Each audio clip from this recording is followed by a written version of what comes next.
آج ہمارے پاس real estate کے کچھ تربیتی مواد کا ایک بہت ہی دلچسپ مجموعہ ہے اور آج ہم اس کی گہرائی میں جانے والے ہیں۔ موضوع ہے رہائشی ملٹی یونٹ جائیدادیں۔ جی، یعنی وہ گھر جن میں ایک سے زیادہ خاندان رہتے ہیں۔ یہ ایک بہت اہم موضوع ہے۔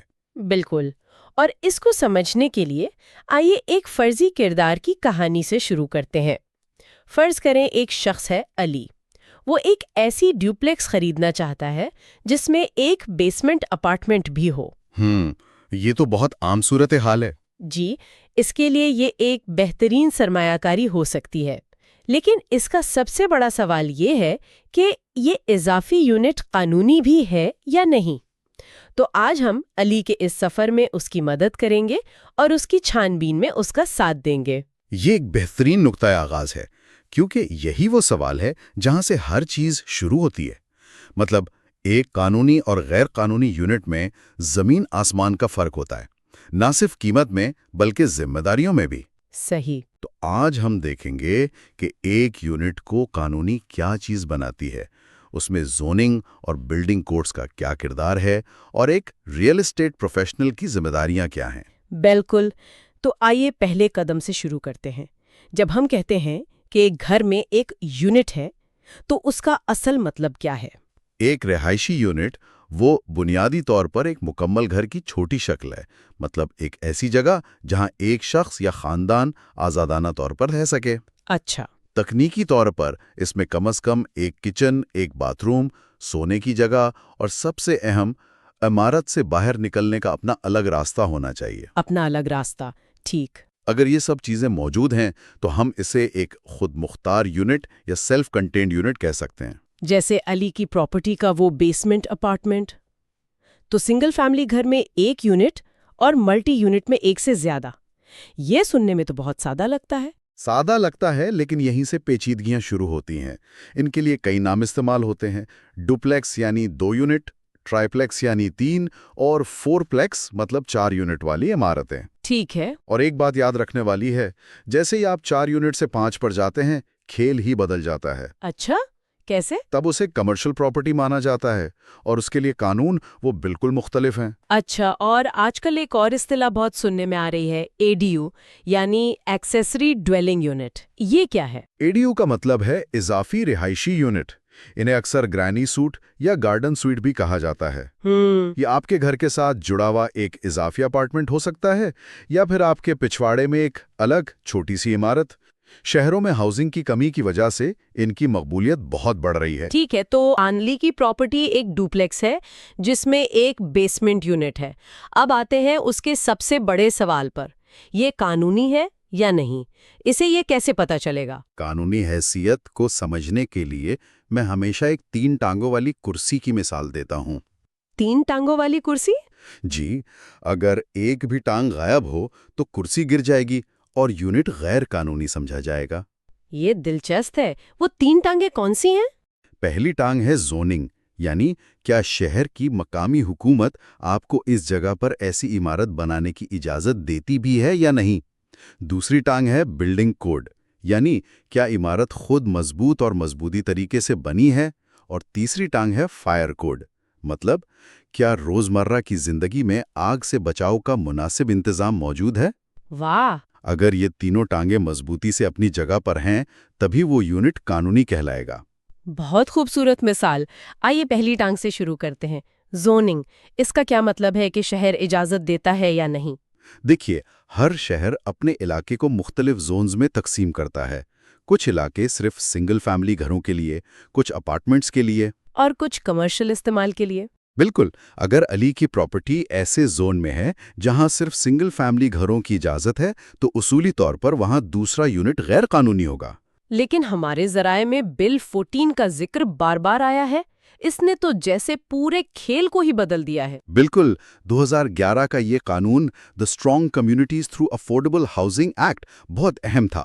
اس وقت انٹیریو میں سستی رہائش کی شدید کمی تھی، تو صوبائی حکومت نے یہ قانون منظور کیا، جس نے میونسپیلٹیز کو پابند کیا کہ وہ اپنے قانونوں میں تبدیلی کر کے اضافی رہائشی یونٹس کی اجازت دیں۔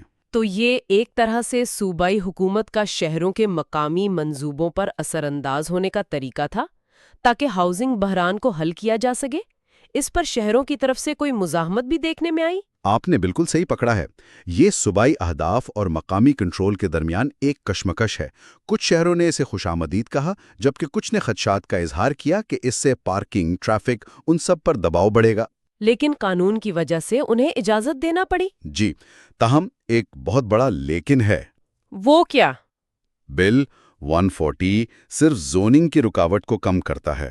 یہ بلڈنگ کوڈ یا فائر کوڈ سے استثنا نہیں دیتا، اور سب سے اہم بات، اس اضافی یونٹ کو قانونی حیثیت دینے کے لیے اسے میونسپیلٹی کے پاس رجسٹر کروانا لازمی ہے۔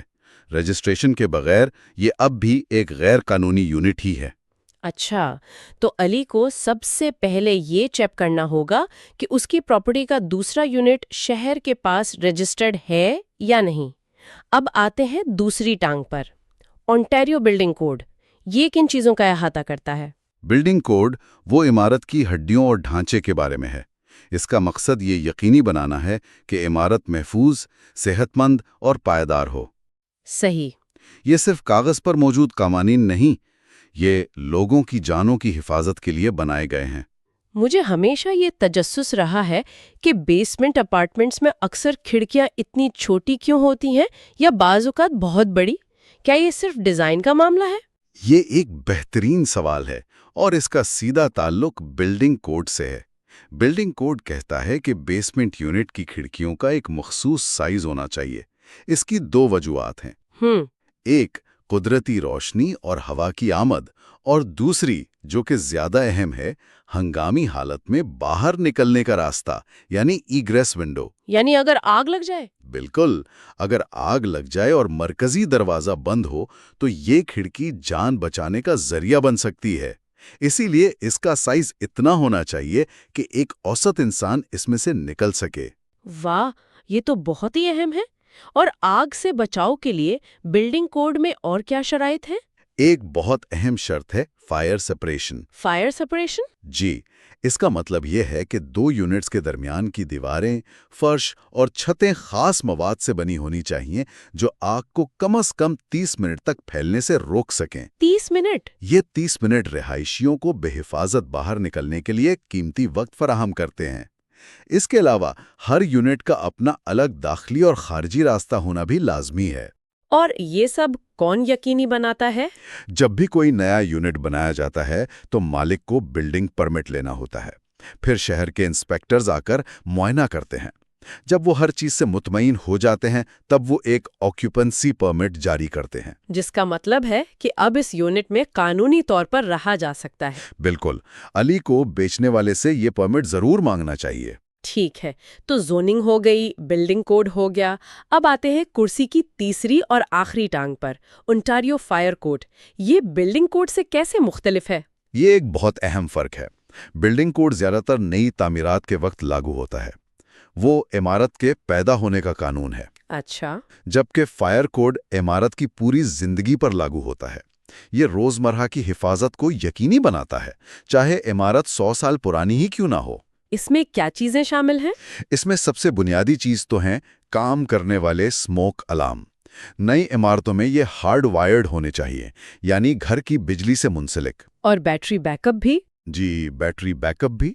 اور اگر گھر میں گیس کا چولہا یا فرنس ہے یا اس سے متصل گیراج ہے تو کاربن مونو آکسائڈ ڈیٹیکٹرز بھی لازمی ہیں۔ ہمارے ذرائع میں 2015 کی ایک تبدیلی کا بھی ذکر تھا کہ اسموک الارم میں اسٹروب لائٹ بھی ہونی چاہیے۔ جی، یہ سماعت سے محروم افراد کے لیے ایک بہت اہم اپڈیٹ تھی۔ اب اسموک الارم میں آواز کے ساتھ ایک بصری جزو جیسے تیز روشنی والی اسٹروب لائٹ کا ہونا بھی لازمی ہے تاکہ سب کو خطرے کا پتہ چل سکے۔ صحیح۔ اس کے علاوہ الیکٹریکل سیفٹی بھی بہت اہم ہے۔ تمام بجلی کے کام کا الیکٹریکل سیفٹی اتھارٹی یعنی ESA سے معائنہ کروا کر سرٹیفکیٹ لینا لازمی ہے۔ اچھا، تو اس کا مطلب یہ ہے کہ ایک گھر جو بظاہر بالکل ٹھیک لگ رہا ہو، صرف ایک سرٹیفکیٹ نہ ہونے کی وجہ سے غیر قانونی ہو سکتا ہے۔ یہ تو بہت سے خریداروں کے لیے ایک جال ثابت ہو سکتا ہے۔ بالکل، اور یہیں پر ایک اچھے ریئل اسٹیٹ پروفیشنل کا کردار سامنے آتا ہے۔ ان کی ذمہ داری صرف گھر دکھانا نہیں بلکہ ان تمام چیزوں کی مکمل چھان بین یعنی ڈیو ڈیلیجنس کرنا ہے۔ آئیے اس پر بات کرتے ہیں۔ ایک ریئل اسٹیٹ ایجنٹ کی کیا ذمہ داریاں ہیں جب وہ علی جیسے کلائنٹ کی نمائندگی کر رہا ہو؟ ان کی سب سے بڑی ذمہ داری یہ ہے کہ وہ بیچنے والے کی باتوں پر آنکھیں بند کر کے یقین نہ کریں. انہیں خود حقائق کی تصدیق کرنی ہوگی. مطلب یہ کہ وہ خود دونوں یونٹس کا معائنہ کریں، تمام دستاویزات جیسے ڈیڈ، پرمٹس، ESR سرٹیفکیٹ اور پچھلے 3 سال کی یوٹیلیٹی بلز بھی طلب کریں. اور اگر پراپرٹی میں کرایہ دار پہلے سے موجود ہوں تو ان کی لیز کی کاپی حاصل کرنا اور یہ تصدیق کرنا کہ وہ کتنا کرایہ دیتے ہیں، یہ بھی بہت ضروری ہے. یہ سب معلومات خریدار کو ایک باخبر فیصلہ کرنے میں مدد دیتی ہیں.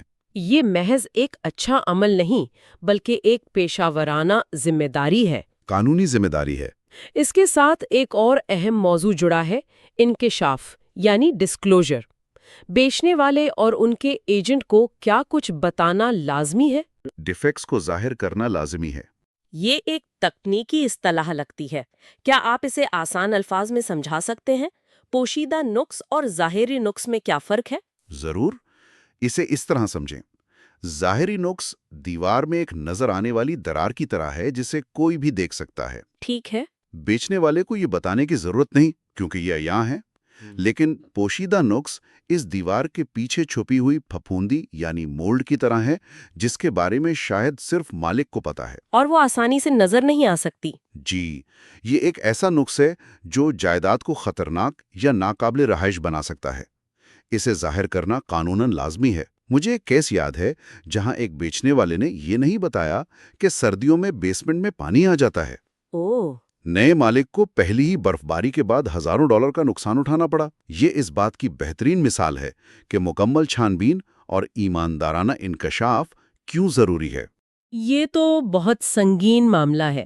اب علی کی کہانی میں ایک اور کردار کو شامل کرتے ہیں، کرایہ دار.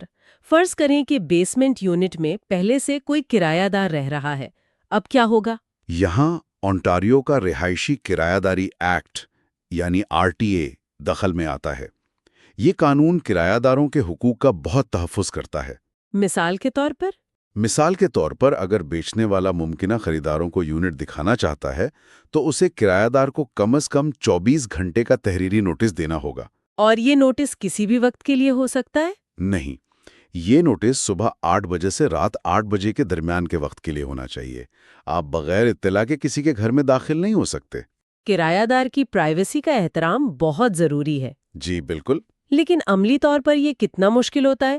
کیا کرایہ دار اکثر معائنہ کی اجازت دینے سے انکار نہیں کرتے؟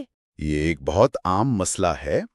قانوناً کرایہ دار غیر معقول طور پر انکار نہیں کر سکتا، لیکن تنازعات پیدا ہو سکتے ہیں. عام طور پر مالک مکان اور کرایہ دار کے درمیان اچھا تعلق اور لچکدار رویہ سب سے بہتر کام کرتا ہے. اور اب سب سے بڑا سوال، اگر علی وہ گھر خریدتا ہے اور خود اس بیسمنٹ یونٹ میں رہنا چاہتا ہے تو کیا وہ کرایہ دار کو نکال سکتا ہے؟ اس کے 2 اہم راستے ہیں. پہلا اور سب سے آسان راستہ ہے باہمی رضامندی. اچھا. مالک مکان اور کرایہ دار ایک معاہدے پر دستخط کرتے ہیں جسے N11 کہتے ہیں، جس میں دونوں فریقین لیز ختم کرنے پر راضی ہو جاتے ہیں. اکثر مالک مکان اس کے لیے کرایہ دار کو کچھ معاوضہ بھی دیتا ہے. اور اگر کرایہ دار راضی نہ ہو؟ دوسرا راستہ صرف اس صورت میں ممکن ہے اگر خریدار یا اس کے قریبی خاندان کو ذاتی استعمال کے لیے وہ یونٹ درکار ہو. یعنی پرسنل یوز؟ جی، لیکن اس کے کچھ سخت شرائط ہیں. یہ صرف 3 یا اس سے کم یونٹ والی پراپرٹیز پر لاگو ہوتا ہے. خریدار کو نیک نیتی سے کم از کم 12 مہینے وہاں رہنا ہوگا. 12 مہینے اور کرایہ دار کو 60 دن کا نوٹس دینا ہوگا. لیکن سب سے اہم بات یہ ہے کہ اگر کرایہ دار کی 1 سالہ لیز ابھی چل رہی ہے تو آپ اسے لیز کے درمیان میں نہیں نکال سکتے. آپ کو لیز ختم ہونے کا انتظار کرنا ہوگا. تو آج کی اس تفصیلی گفتگو کا خلاصہ کرتے ہیں.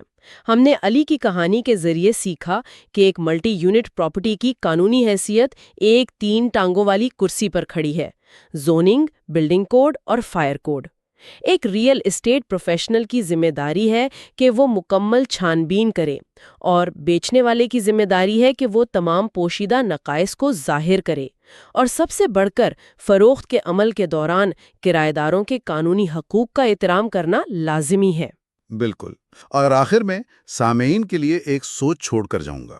جس طرح ہمارے شہروں میں آبادی بڑھ رہی ہے اور سستی رہائش کی مانگ میں اضافہ ہو رہا ہے، حکومت اضافی رہائشی یونٹس کی حوصلہ افزائی کر رہی ہے۔ ہم ایسے میں یہ سوال پیدا ہوتا ہے کہ کیا مستقبل میں قانونی یونٹ کی تعریف بدل سکتی ہے؟ کیا میونسپیلٹیز اس عمل کو مزید آسان بنائیں گی تاکہ زیادہ سے زیادہ یونٹس بن سکیں، یا پھر حفاظت کو یقینی بنانے کے لیے قانون مزید سخت ہو جائیں گے؟ یہ ایک ایسا سوال ہے جو آنے والے سالوں میں نہ صرف ریئل اسٹیٹ مارکیٹ بلکہ ہمارے شہروں کے مستقبل پر بھی گہرا اثر ڈالے گا۔